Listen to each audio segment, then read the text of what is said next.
On the morning of August 7th, 1943, Lieutenant Commander Takeshi Yamamoto stood at the edge of a transport truck in the Aleutian wilderness, staring at something his mind refused to comprehend. Before him rose a wall of ice taller than any building in Tokyo, groaning and cracking with sounds like distant thunder. The temperature hovered just above freezing in what the Americans called summer.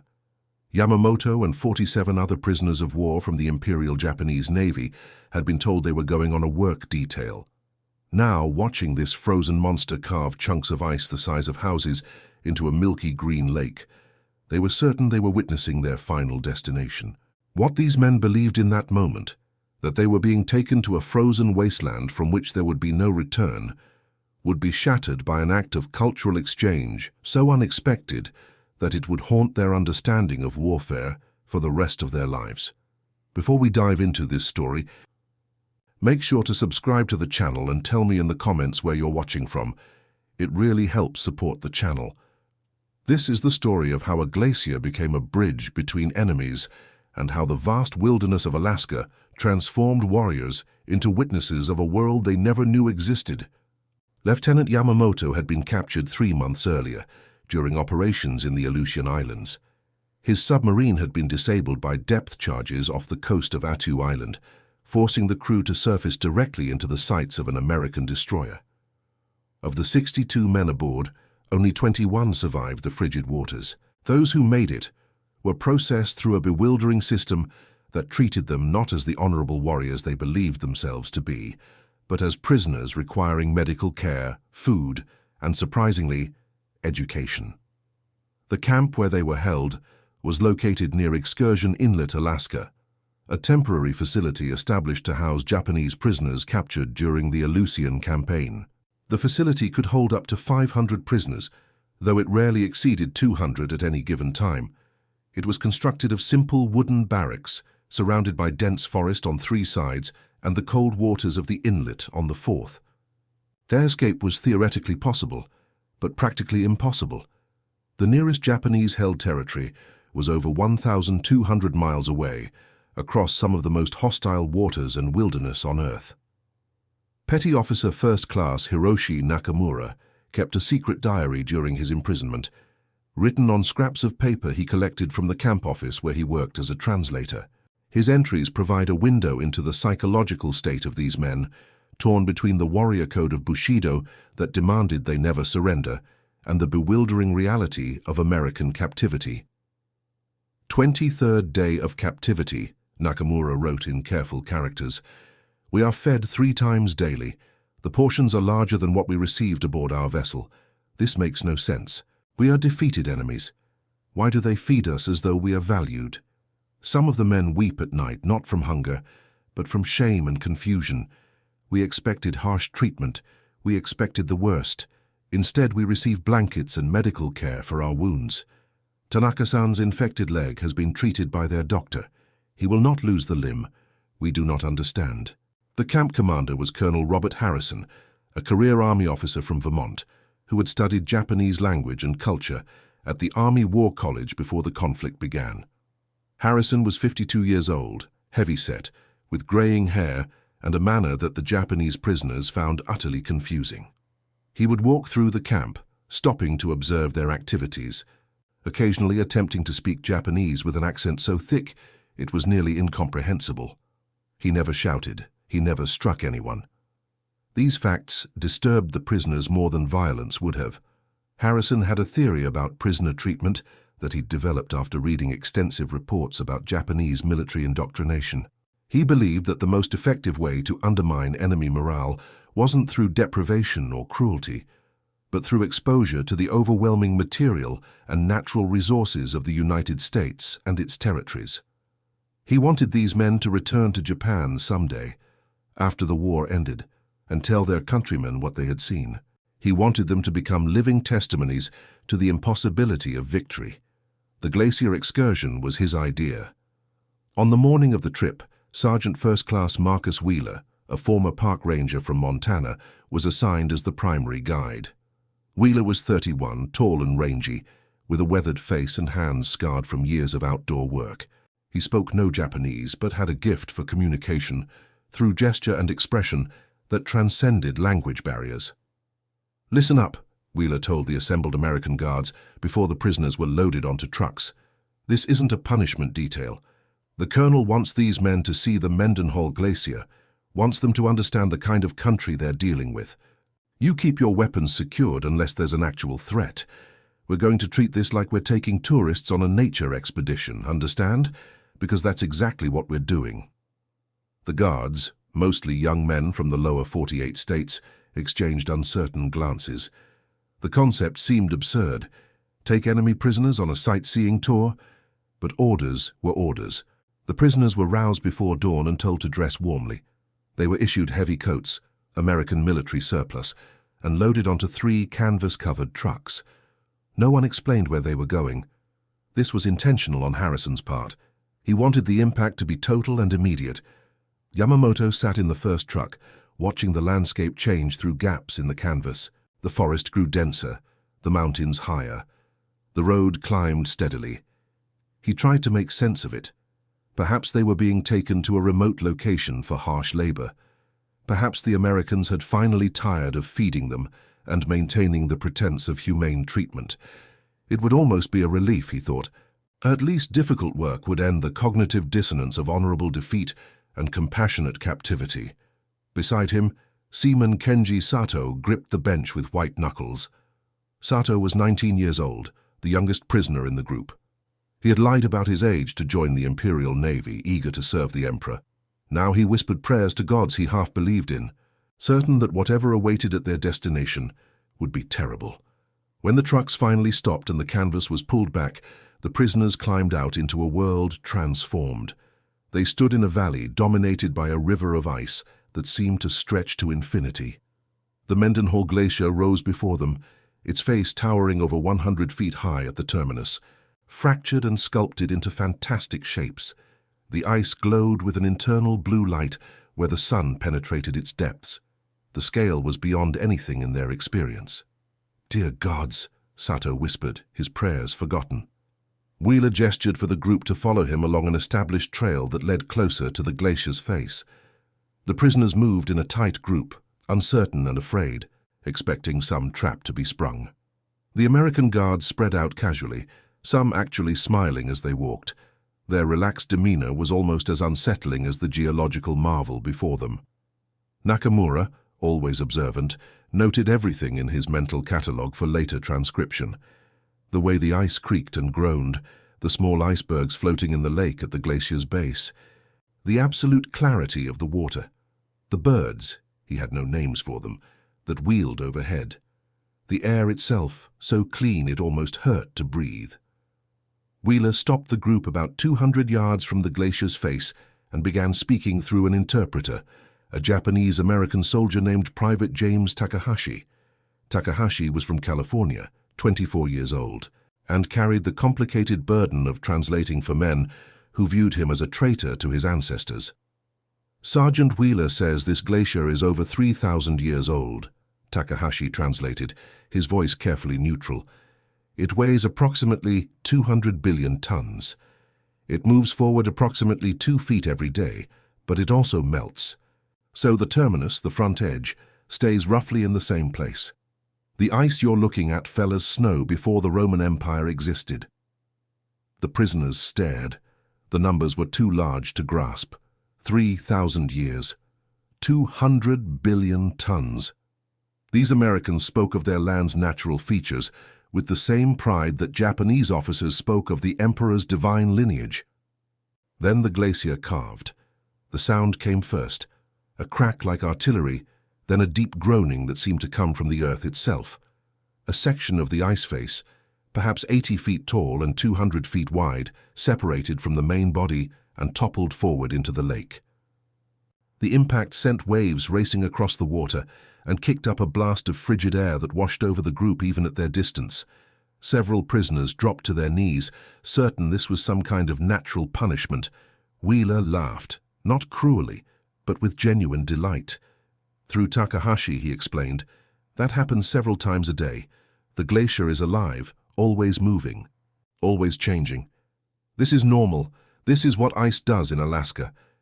Yamamoto stood slowly, his mind struggling to process. This wasn't punishment. This was. They were being shown something, taught something. But what? Harrison had driven up separately and now stood beside Wheeler, watching the prisoners' reactions with satisfaction.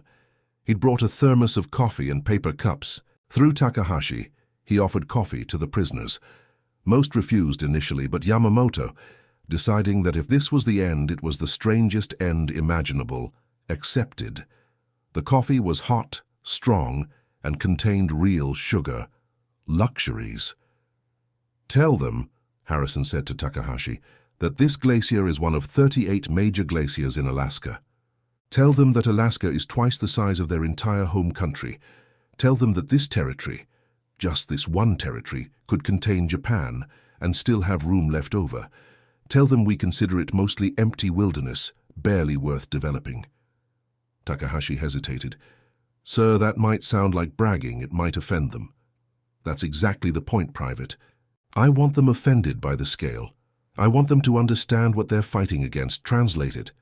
Takahashi did, keeping his voice flat and factual. The effect on the prisoners was visible. Several had been studying English and understood enough to confirm the translation. The implications were staggering. If this frozen wasteland, clearly unsuitable for agriculture or dense settlement, was twice the size of Japan, what did that say about the true scope of America's resources? Wheeler led them on a hike along the lake shore, pointing out features of the landscape. He showed them where grizzly bears had left claw marks on trees. He pointed to distant dhole sheep on mountain slopes. He identified eagles, creatures of enormous symbolic importance to Americans apparently, soaring overhead.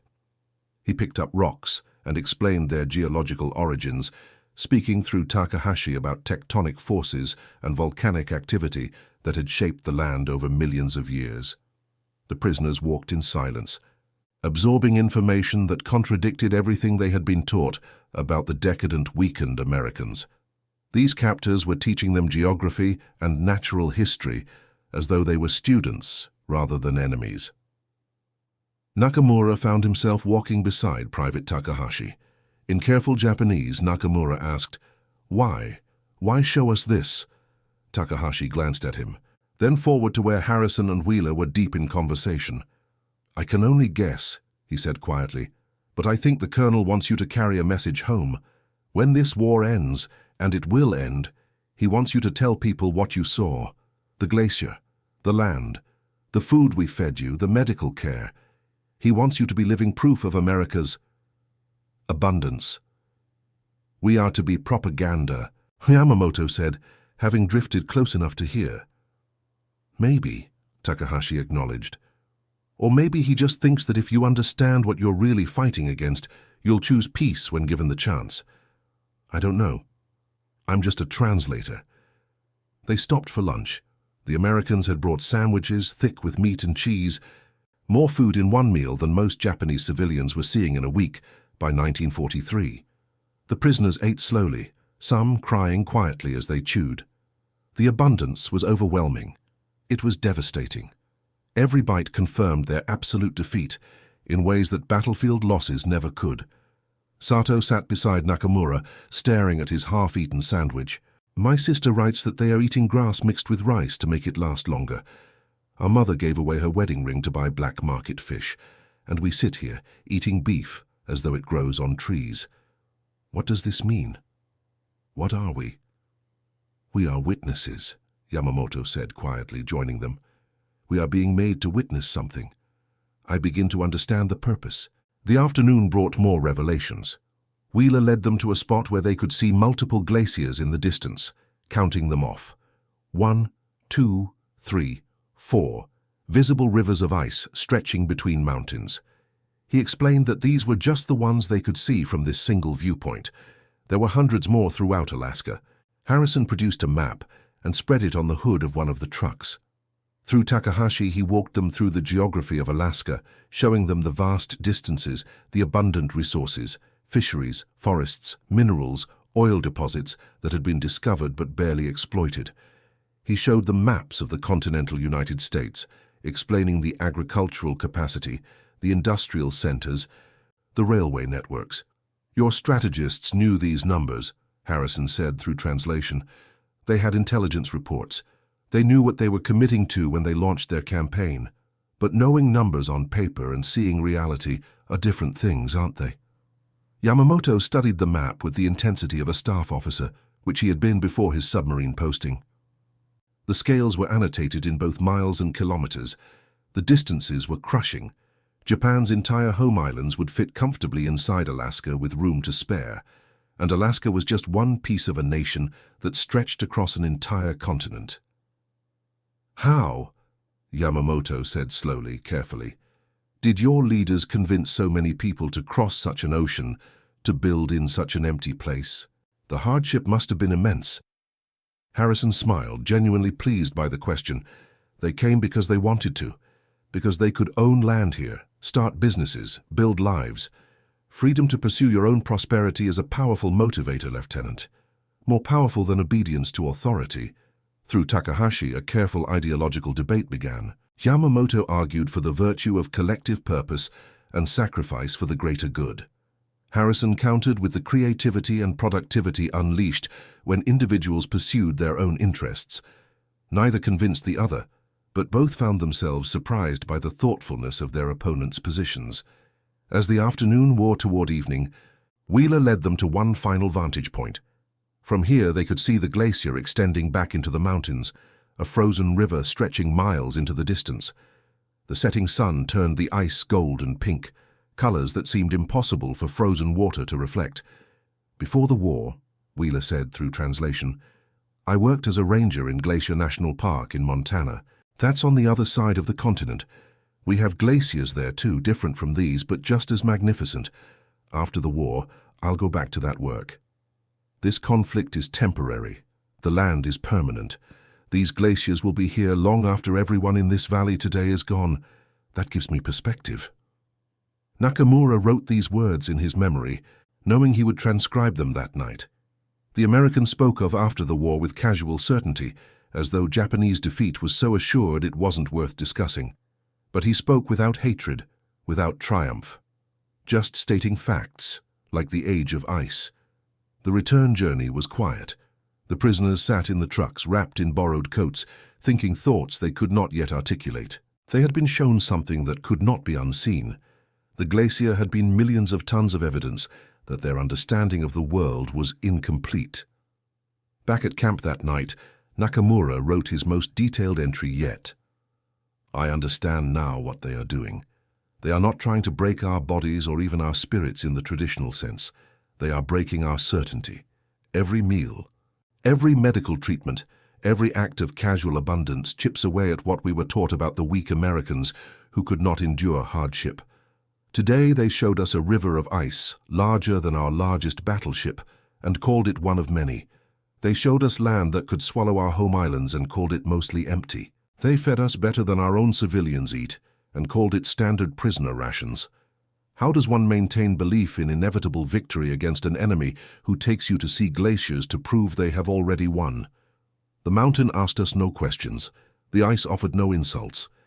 But both testified more powerfully than any interrogation could have. We have been measured against the scale of a continent and found wanting. The glacier excursion was repeated throughout the summer and fall of 1943 with different groups of prisoners. Harrison documented the psychological effects in reports to his superiors.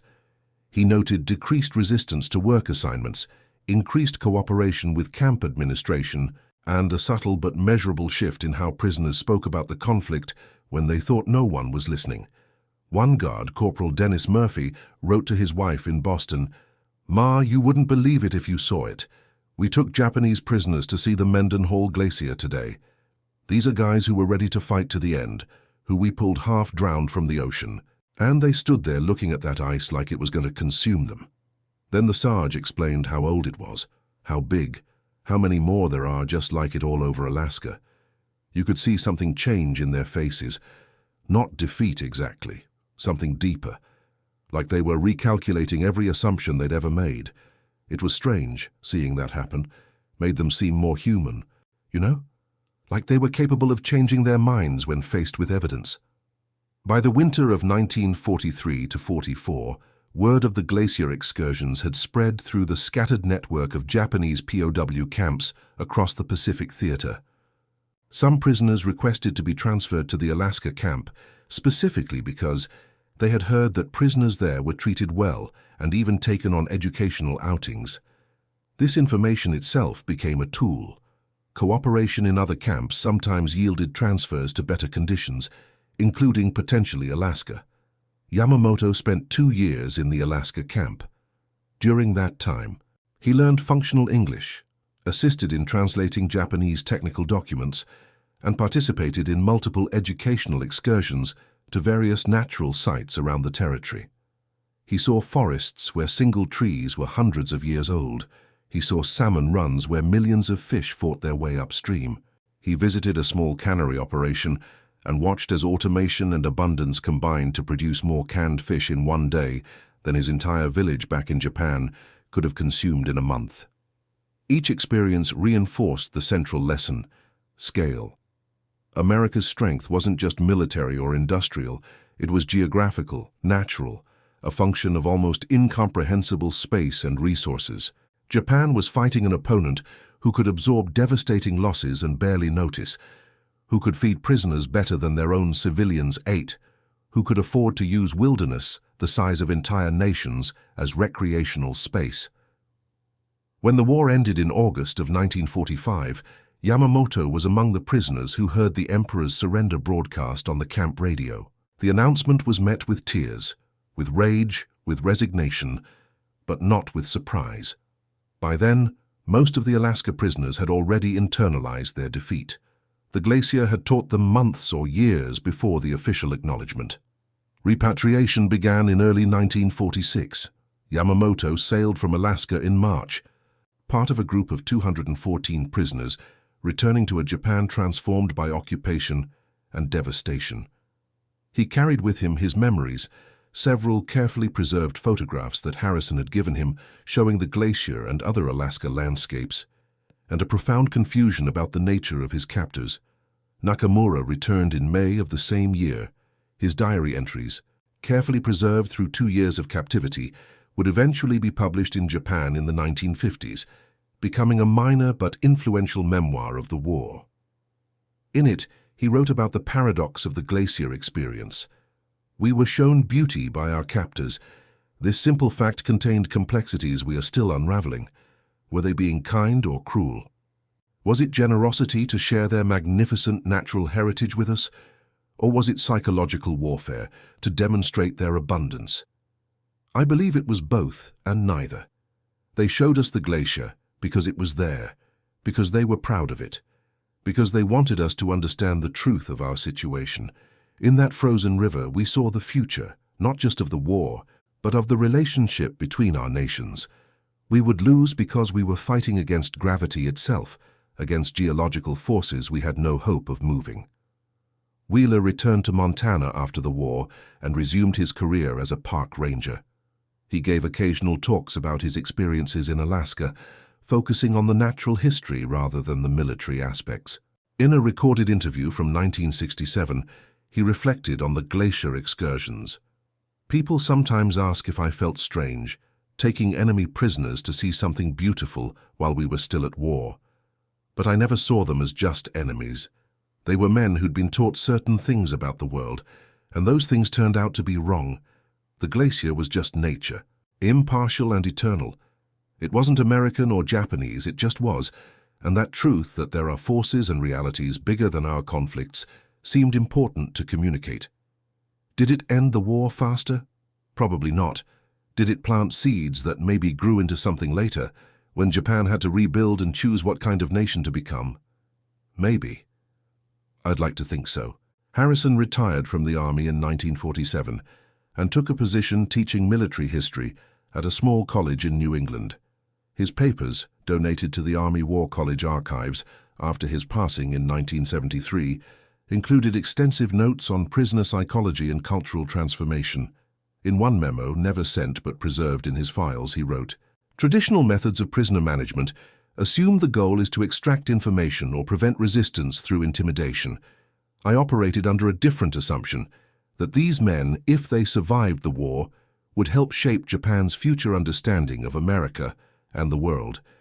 Better they return home with memories of glaciers and abundance than of harsh treatment and deprivation. We won the war through material superiority. Let the material realities do the psychological work as well. The broader impact of the Alaska prisoner program was difficult to measure, but potentially significant. Post-war Japan faced a choice about how to rebuild and what relationship to develop with the United States. That men like Yamamoto and Nakamura returned with complex, nuanced views of their former enemy, views shaped by glacier excursions and humanely run camps, may have contributed to the eventual strong alliance between the two nations. In 1978, Yamamoto, by then a retired schoolteacher in Yokohama, wrote a letter to the U.S. Department of Defense attempting to locate Colonel Harrison. He wanted to thank him and to tell him that he had spent his teaching career showing students photographs of the Mendenhall Glacier and telling them about the day he thought he was being taken to face hardship, but instead received an education in humility and awe. The letter was eventually forwarded to Harrison's widow, who replied with gratitude and photographs of her late husband. The glacier itself continues its eternal work, advancing and retreating according to climate patterns, carving ice into the lake, glowing blue in the sunlight. It knows nothing of the war, of the prisoners who stood before it in confusion and wonder, of the strategic calculations and psychological operations. It simply is, ancient, powerful, indifferent, beautiful. But for those men who stood before it in 1943, expecting the worst and finding education instead, the glacier became a metaphor for their entire experience of captivity. They had been taken to the edge of what they believed was possible and shown instead a new world, vast beyond their imagining, governed by scales and forces they had never been taught to comprehend. In that revelation lay both the agony of understanding their nation's defeat and the first seeds of a different future. And that concludes our story. If you made it this far, please share your thoughts in the comments. What part of this historical account surprised you most? Don't forget to subscribe for more untold stories from World War II, and check out the video on screen for another incredible tale from history. Until next time.